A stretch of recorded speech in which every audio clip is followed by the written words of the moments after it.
We non-concur with this document. Hey, I am Chuck the bureaucrat, and today I want to give you some tips and tactics for dealing with the situation where you have to comment on draft policy.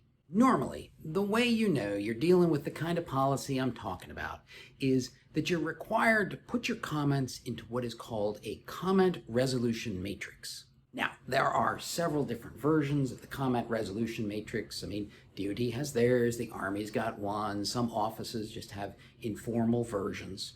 For consistency, today I'm just going to deal with the Army's Army-wide staffing comment resolution matrix, DA 7874. But don't worry, all these different versions tend to be very similar. Most of the information that goes into this form, it's just administrative.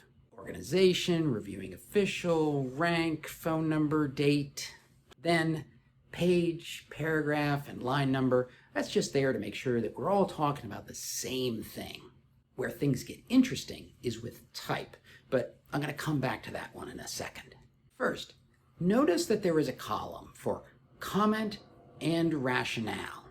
Best way to use these is to put into the comment column the exact change that you're recommending.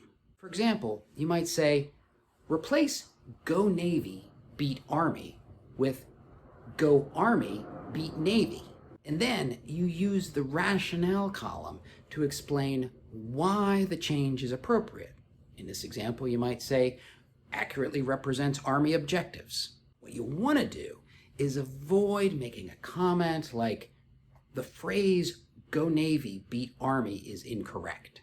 If you do that, the person reviewing the comment resolution matrix has no idea how to resolve the issue. And then on the right, there's a column where the author of the original document can indicate whether they accepted, rejected, or modified the comment. All right, that's the form, and now let's talk tactics. And I promise I'm going to get to the issue of type. When you are tasked to review a document, you are either going to concur with comment, or non-concur.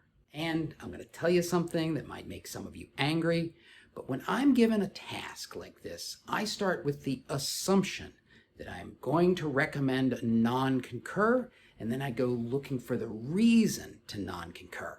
And I've got legitimate reasons. I'm not just being a jerk here. Number one, when people start with the assumption that they are going to concur with a document, they have a real tendency to overlook serious problems. And even when they identify a problem, people who are operating with that concur mentality, they tend to hesitate to mention it to the author. By applying a non-concur attitude and looking for the reason, I can be sure that my staff and I are actually applying some critical thinking. And number two, my boss can always change a non-concur to a concur. So if I point out legitimate reasons to non-concur, it gives my boss options. But if I don't find problems and my boss feels like there's something just not right, even if he can't put his finger on it, he has no grounds to voice his concerns. With that in mind, there are these specific types of comments that I'm looking for. See, I promised I'd come back to this. There are three types of comments: critical, substantive, and administrative. A critical comment automatically triggers a non-concur. It usually takes a couple of substantive comments to justify a non-concur, and administrative comments, well, they're never good enough to justify non-concurring. Administrative comments are usually just format or grammar or spelling or maybe a wrong address. Personally, if all I find are administrative comments in a document, I don't even bother putting them into the comment resolution matrix. I just send the author an email. Substantive comments are appropriate when parts of the document are unnecessary, misleading, confusing, or inconsistent with itself. You would be surprised how frequently these issues come up. The document's author knows what he wants to say, it just doesn't come through in the text. Or there's some kind of annex that wasn't updated when there were major changes were made to the main part of the document. And don't overlook this point about unnecessary content. A draft document can include a point that is completely true and valid, but it's unnecessary because it's established in policy using a different document. You can end up with a lot of confusion if you've got multiple documents directing the same thing, and then different offices start editing those different documents. Also, I always keep an eye out for phrases that can be interpreted in multiple ways. Those can contribute to an immense amount of frustration. Then you've got the critical comments, and these are the ones that I am really looking for, because if somebody doesn't catch them, they can derail the whole effort. That means even if I am 100% in support of the policy that's being drafted up, I want to find these critical comments. These are usually violations or contradictions of existing law or policy, waste of resources, or safety issues. In fact, there's a couple of giveaways that I always keep an eye out for. First is anything that reduces the decision space of our leaders.